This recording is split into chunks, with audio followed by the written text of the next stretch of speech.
Halo Sobat Politas, podcast Literasi Tanpa Batas.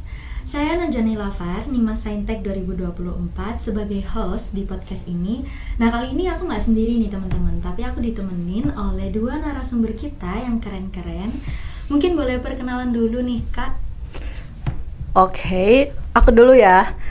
Kenalin, aku Roslyn Oktovani, akrab dipanggil Fani, dari Prodi Perpustakaan dan Sains Informasi, angkatan 22, dan sekarang itu di semester 7.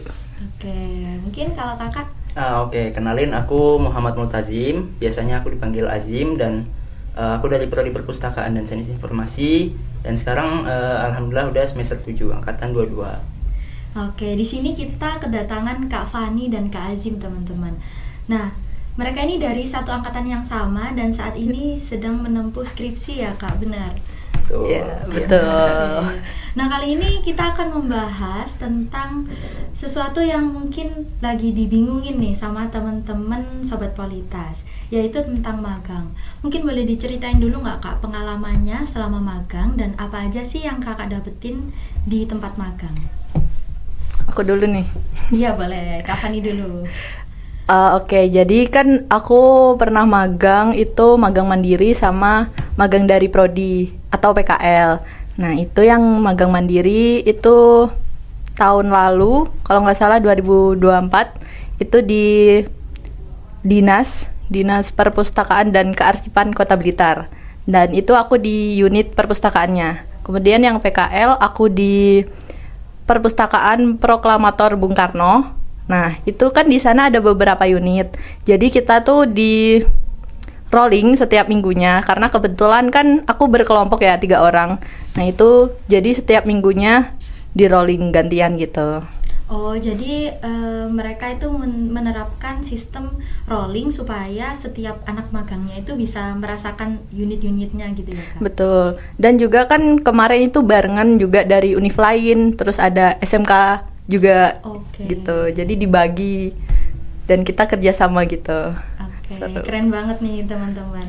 Sekarang kita dengerin pengalamannya dari Kak Azim nih. Oke, jadi aku kebetulan magangnya ikut yang kewajiban dari Prodi ya. Jadi aku magang di ANRI, Arsip Nasional Republik Indonesia, dan di sana aku ditempatin di unit kearsipannya. Jadi sesuai sama yang kita pelajarin di sana. Nah, di sana aku di rolling di dalam namanya subunit. Jadi di dalam satu unit itu ada namanya bukan subunit tapi tim. Jadi dalam satu unit itu ada berapa tim. Nah, di dalam berapa tim itu ada subtim gitu. Jadi aku di rolling di antara subtim itu. Yang pertama ada di subtim arsip aktif, yang kedua di subtim arsip inaktif gitu. Jadi di sana belajarnya tentang arsip aktif dan inaktif lah, lebih ke prakteknya sih. Oke, seperti itu Sobat Politas.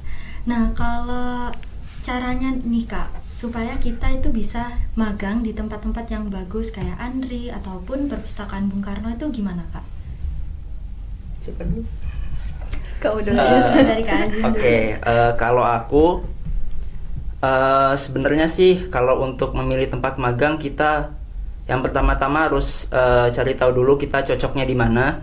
Karena kan kita jurusan perpustakaan dan sains informasi, jadi ya mungkin aku mikirnya sih lebih cocok kalau kita magang di antara perpustakaan, dinas perpustakaan gitu, atau mungkin dinas kearsipan, depo arsip dan segala macamnya.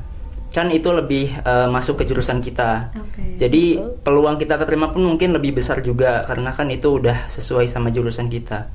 Jadi menurutku sih untuk seberapa besar tempatnya itu mungkin dari minat masing-masing ya. Kalau misal mereka kuat untuk misal kita merasa cukup bisa untuk mengikuti alur kerja di instansi yang besar, ya mungkin kita bisa pilih di instansi yang besar juga gitu. Oke. Kalau dari Kak Fani, gimana nih tipsnya supaya bisa dapet tempat magang yang bagus? Kalau dapet tempat magang yang bagus ya, nah itu aku cari-cari dulu apa aja, misal kakak tingkat dulu tuh di mana aja sih PKL-nya. Nah, mungkin ada tempat yang bisa kita tuju juga. Nah, kebetulan di Perpus Bung Karno ini itu tuh tahun per tahun itu selalu ada. Oh. Gitu. Dan Perpus Bung Karno ini kan juga bagian dari Perpusnas ya. Jadi menurutku worth it lah untuk pengalamannya magang di sana, karena emang mereka itu manajemennya itu sama dengan di Perpusnas gitu. Oke, jadi mirip-mirip gitu ya Iya, Kak, sama mirip-mirip. Perpusnas.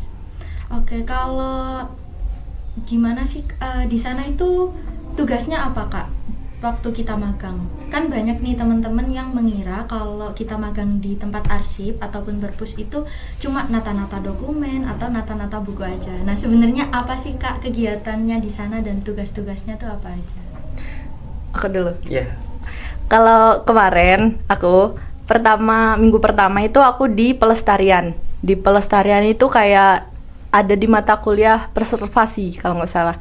Nah itu tuh kayak aku membersihkan lukisan, terus memperbaiki buku.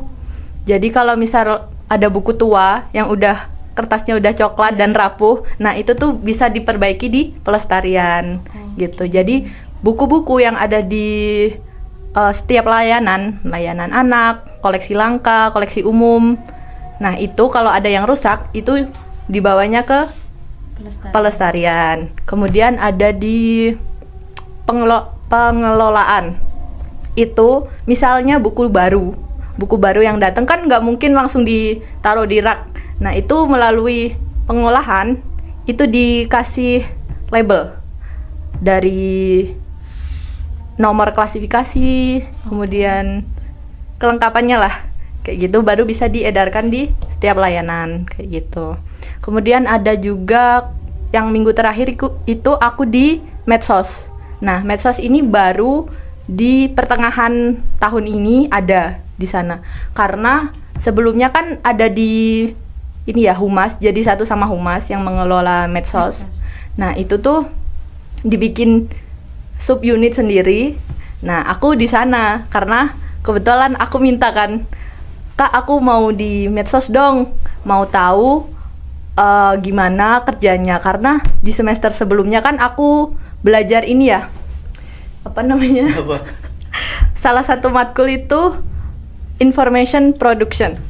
Nah itu tuh kayak bikin konten kayak gitu-gitu, mengelola informasi lah untuk dilayangkan ke publik kayak gitu. Nah di medsos ini aku tuh belajar kayak di sana kan ada kunjungan di setiap memorabilia. Nah itu tuh memorabilia itu menyimpan kayak koleksi khusus Bung Karno, misal lukisan, terus ada koper juga, baju-bajunya yang dulu kayak gitu. Jadi nggak cuma berputar sama buku-buku aja ya Kak sebenarnya di perpustakaan itu, tapi juga bisa pegang media sosial juga. Iya, bisa. Oke, kalau dari Kak Aziz mungkin di arsip ini ngapain aja Kak tugasnya? Oke, jadi aku penempatannya di unit kearsipan.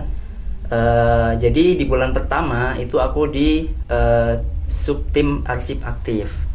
Jadi di situ aku mempelajari gimana caranya awal dari arsip aktif itu gitu. Jadi kalau di sana sih bilangnya tim persuratan ya. Yeah. Jadi awalnya tuh ada surat yang masuk. Terus antara itu diantar atau kita pakai aplikasi namanya Srikandi. Oke. Ya, jadi aplikasi Srikandi ini biasanya dipakai di beberapa instansi juga sih, nggak cuma di Andri doang. Nah, terus misal kita udah dapat satu surat atau satu arsip, itu kita alih mediakan, terus kita kirim ke unit yang dituju. Jadi di Andri itu sistemnya satu pintu. Jadi misal ada surat masuk, semua masuk ke unit arsip aktif ini.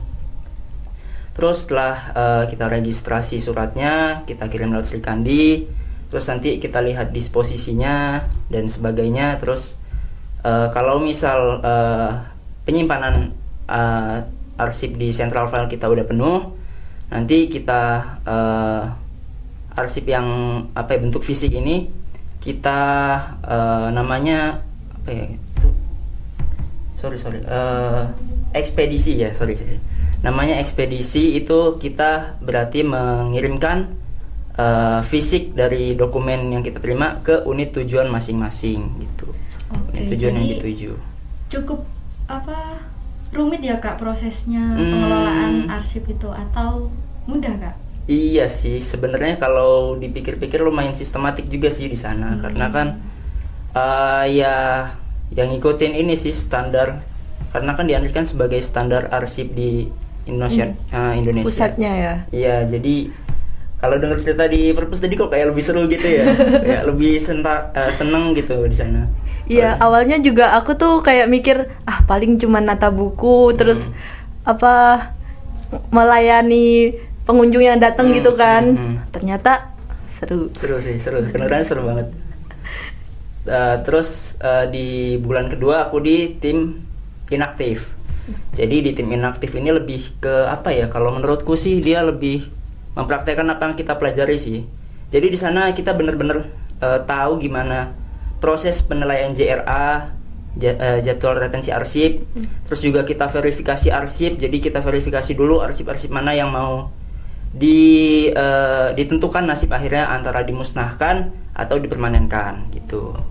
Oke, jadi statement tentang kalau magangnya anak perpustakaan dan sains informasi ini cuma nata buku dan dokumen ini harus dihilangkan ya Kak? Aduh, itu kayaknya bagian kecil banget dari yang kita tahu. Karena aslinya kan di magangnya juga lebih seru banget ya Iya. Kak. Seru. Kita bisa explore juga kan.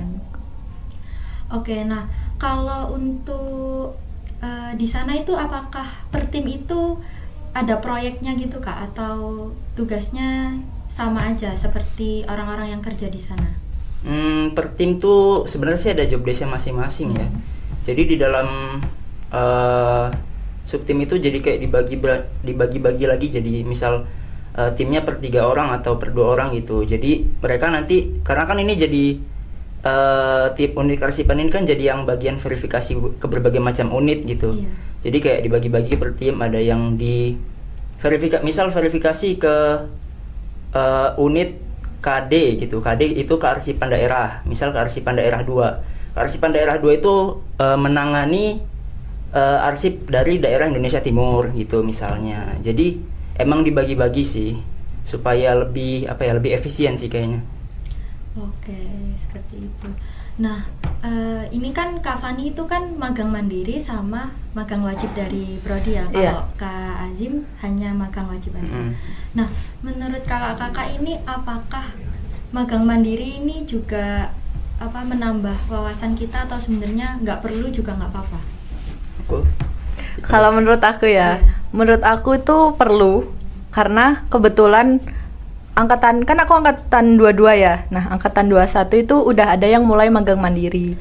Nah, di angkatanku ini dosen aku bilang pas aku ngajuin magang mandiri, angkatan sekarang kok banyak yang magang mandiri ya, kenapa ya gitu. Oh, emang iya Bu gitu. Terus iya, kemarin tuh ada beberapa yang udah ngajuin kayak gitu. Terus oh gitu, kayaknya teman-teman FOMO deh. Terus aku juga FOMO. Tapi FOMO-nya baik ya ini Kak. Nah, itu sebelum aku ngajuin surat, ada informasi dari salah satu dosen, itu ada yang membuka magang di, kalau nggak salah, perpustakaannya Tebu Ireng.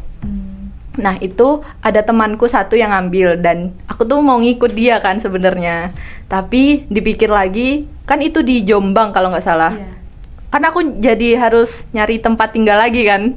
Nah, kalau di Blitar ini kebetulan juga ada temanku yang udah ngajuin. Jadi aku, kalau aku join boleh nggak? Kayak gitu kan. Terus, boleh. Ngajuin surat aja dulu ke fakultas. Oh ya udah, habis konsul ngajuin surat, terus diantar ke sana, udah. Nah, pengalaman yang aku dapat itu lumayan untuk dipakai saat semester 5. Kan itu aku di liburan semester 4 ya. Iya. Nah, di semester 5 itu ada Metopen, ya kan? Nah, itu tuh aku ambil topik dari magang mandiriku itu. Jadi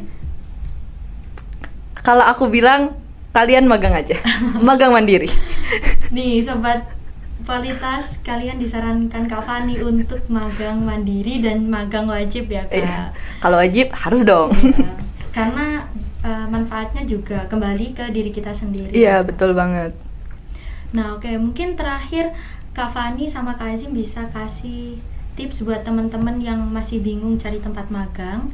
Itu selain apakah itu disarankan dari fakultas tempatnya atau kita cari-cari sendiri gitu, Kak? Coba. Kamu aja. Oh ya.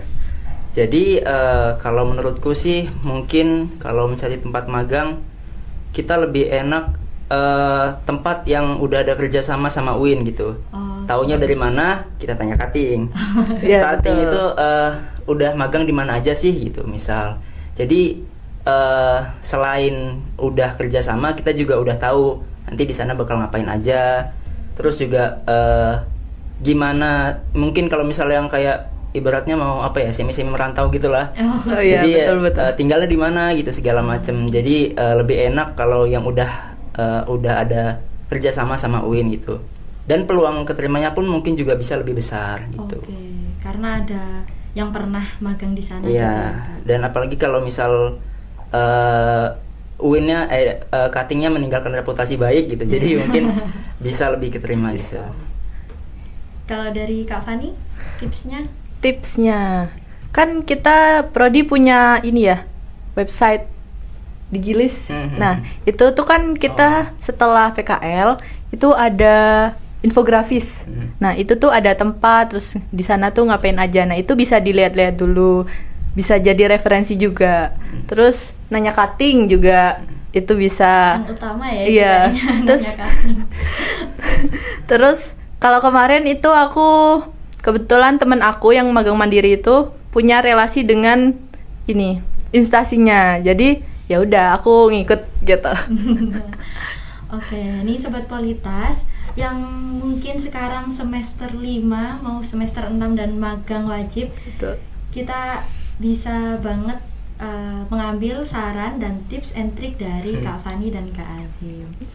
Oke, terima kasih banyak Kak Azmi dan Kak Azim dan Kak Fani sudah meluangkan waktu untuk hadir di Politas kali ini. Sampai ketemu di podcast Literasi Tanpa Batas volume 4.